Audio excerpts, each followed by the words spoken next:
Hi friends, welcome to my channel. இன்றைக்கி நம்ம சேனலில் மெஹந்தி கிளாஸில் டே 4 கிரிட்ஸ் எப்படி போடலான்றத பார்க்க போகிறோம். அதுக்கு என்னென்ன டிப்ஸ் அண்ட் ட்ரிக்ஸை ஃபாலோ பண்ணுன்றதை நான் இந்த வீடியோவில் உங்களுக்கு ஃபுல்லாக இது பண்ணி சொல்கிறேன். நீங்கள் பாருங்கள். ஃபஸ்ட்டு நான் ஒரு பாக்ஸ் போட்டிருக்கேன்ல, அதை வந்து எப்படின்னா 5 எப்படி டிவைட் பண்ணுறன்றதை பார்த்துக்கோங்க. பார்த்துட்டு அதே மாதிரி அதை வந்து ஒரு பாக்ஸாக நம்ம வந்து கன்வெர்ட் பண்ணி எடுக்கணும். அப்போ நடுவில் மட்டும் கேப் இருக்கா, அப்போ அதை வந்து ஒரு லைனாக மாற்றிக்கணும். இப்போ வந்து குட்டி குட்டி பாக்ஸ் மாதிரி கிடச்சிருக்குல்ல, அதில் வந்து நான் 4 எந்தெந்த இடத்துலலாம் 4 ஜாயிண்ட் ஆகுதோ அந்த இடத்துல வந்து டாட்ஸ் மாதிரி வச்சு ஒரு ஃப்ளவர் டிசைன் மாதிரி மேக் பண்ணுறேன். அதே மாதிரி பண்ணிக்கோங்க. நீங்கள் 3 வர இடத்துலையும் 3யும் வச்சுக்கலாம். 3 அதை வந்து ஃபுல்லாக கவர் ஆகணும். அது வந்து ஓப்பன் ப்ளேஸ் மாதிரி இருக்கக்கூடாது. அங்கங்கே 2 வர இடத்துல மட்டும் வைக்கக்கூடாது. 2 வரா மாதிரி வச்சிங்கன்னா என்ன ஆகும்னா, அந்த ஃபினிஷிங் வந்து கரெக்டாக வராது, அசிங்கமாக இருக்கும். இப்போ அந்த எட்ஜஸ்லாம் நமக்கு வந்து 2 டாட்ஸ் தான் வரும். அதனால் அதை நான் வேண்டான்னு விட்டுட்டேன். அடுத்த கிரிட்ஸ் போடுறேன், எப்படி போடுறேன்றது பாருங்கள். நான் எப்படி கோடு போடுறனோ அதே மாதிரி போட்டு ட்ரை பண்ணுங்கள். அப்போ தான் உங்களுக்கு நீட்டாக வரும். கேப் எல்லாத்துக்கும் கரெக்டாக வரும். இப்போ நான் என்ன பண்ணுறேன், எந்தெந்த இடத்துல ஜாயிண்ட் ஆகுதோ அங்கே எல்லாத்துக்கும் ஒரு ஃப்ளவர் டிசைன் மாதிரி, லீஃப் டிசைன் மாதிரி ஃபுல்லாக ஃபில் பண்ணிக்கிறேன். பாருங்கள், நான் எப்படி போடுறேன்றதை பார்த்து நீங்களும் அதே மாதிரி போடுங்க.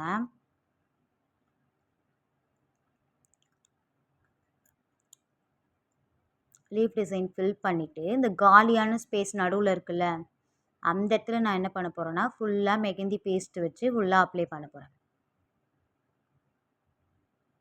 இப்போ என்ன ஆகுது, அந்த லீஃப் வந்து தனித்தனியாக ஒரு ஃப்ளவர் மாதிரி நமக்கு கன்வெர்ட் ஆகி தெரியுதுல்ல, அந்த மாதிரி இப்போ பண்ணோம். இப்போ ஃபுல்லுத்தையும் கவர் பண்ண போகிறோம். நடுவில்லாம் எதுவும் வைக்கக்கூடாது. நீங்கள் வந்து அந்த பாக்ஸ் மாதிரி காலியாக இருக்குல்ல, அந்த இடத்துல மட்டும் ஃபில் பண்ணுங்கள். இது ஒரு கிரிட்ஸ், ஓகேவா? நெக்ஸ்ட் எப்படி போடலான்றதை பார்க்கலாம்.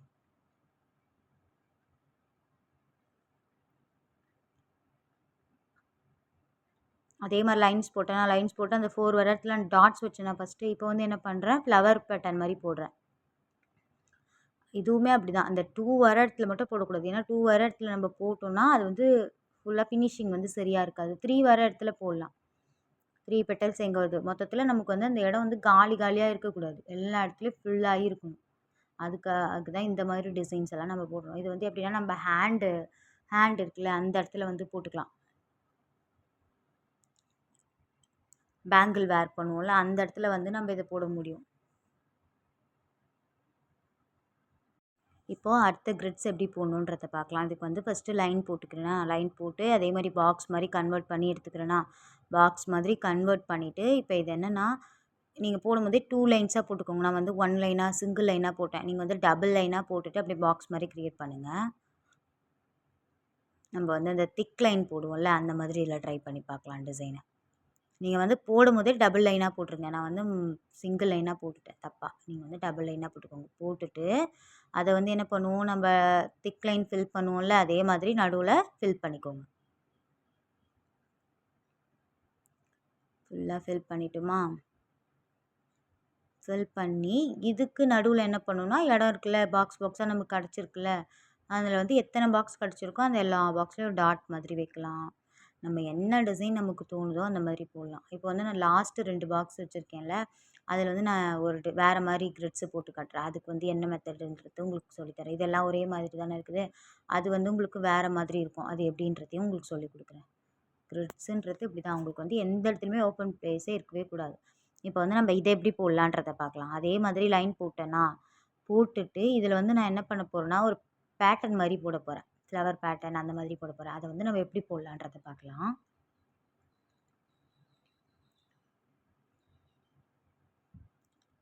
இப்போ என்ன பண்ண போகிறேன், ஹம்ஸு போடுறேன். ஹம்ஸ் எப்படி போடுறேன், நான் கீழ் வாக்கில் போடுறேன். கீழே பார்த்தா மாதிரி இப்போ இந்த லைனுக்கு போடுறேன்னா, அப்போ அந்த சைடில் இருக்க 1 2 3 4 5 லைன் இருக்கும்ல, அந்த 5 லைனுக்குமே நம்ம எப்படி போடணுன்னா, கீழே வாக்கில் தான் போடணும்.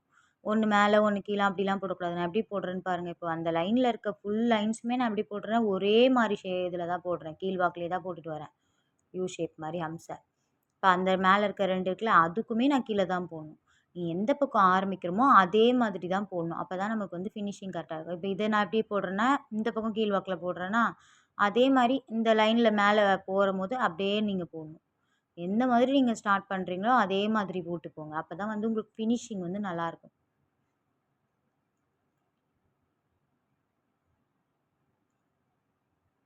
இப்போ வந்து இதில் நான் என்ன பண்ண போகிறேன்னா, அந்த இது மாதிரி போட போகிறேன். நம்ம வேணீஸ் போட்டோம்ல, வேணீஸ் மாதிரி டிசைன் போட போகிறேன்.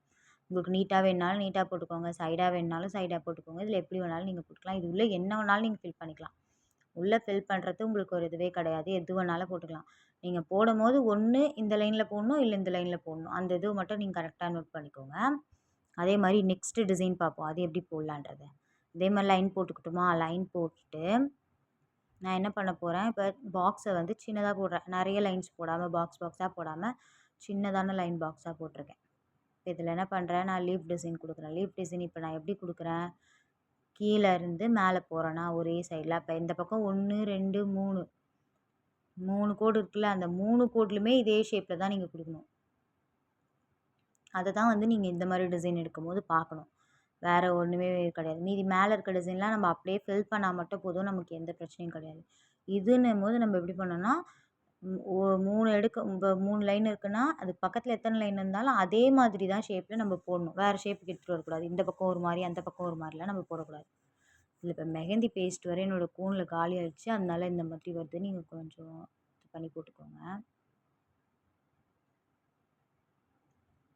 இப்போ இந்த 2 லைன் அப்படி போடுறேன்றத பார்த்தீங்களா? அதே மாதிரி தான் மேலே ஒரு லைன் பெண்டிங் இருக்குல்ல, அதை வந்து இந்த மாதிரி ஷேப்பில் தான் நான் வந்து ஃபில் பண்ணணும். அப்போ தான் வந்து எனக்கு ஃபினிஷிங் வந்து கரெக்டாக இருக்கும்.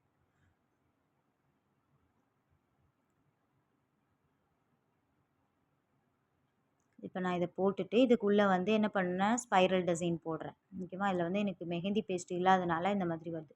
இந்த மாதிரி நீங்களும் ட்ரை பண்ணி பார்த்துட்டு எனக்கு ஒர்க் பண்ணி சென்ட் பண்ணுங்கள். உங்களுக்கும் ஃப்ரீயாக மெஹந்தி கிளாஸ் கற்றுக்கணுன்னா நம்மளோட பேஜில் ஃப்ரீயாக மெஹந்தி கிளாஸ் சொல்லி கொடுத்துட்ருக்கோம். வாட்ஸ்அப் லிங்க் வந்து ஃபஸ்ட்டு கமெண்ட்டில் கொடுத்துருக்கேன். அதில் போய் நீங்கள் வந்து நம்மளோட வாட்ஸ்அப் குரூப்பில் ஜாயின் பண்ணி நீங்களும் ஒர்க்கை சென்ட் பண்ணுங்கள். ஏதாவது மிஸ்டேக் பண்ணிங்கன்னா நான் கண்டிப்பாக உங்களுக்கு கிளியர் பண்ணி விட்றேன். நீங்களும் ஒரு பெரிய மெஹந்தி ஆர்டிஸ்ட் ஆகலாம். நான் எப்படி போட்டிருக்கேன்றத பார்த்து நீட்டாக ஒர்க் பண்ணுங்கள். அப்போ தான் அழகாக இருக்கும். அதே மாதிரி நம்ம இதுக்கு முன்னாடி போட்ட கிளாஸ் எல்லாத்தையுமே நீங்கள் வந்து இந்த மாதிரி டேப் இருக்குல்ல, செல்லோ டேப்பு, அதை போட்டு ஃபுல்லாக ஒட்டிட்டீங்கன்னு வச்சுக்கோங்க. அது வந்து இது உறிஞ்சு கீழெல்லாம் கொட்டாது. நீங்கள் எப்போ உங்களுக்கு டவுட்னாலும் அதை எடுத்து பார்த்து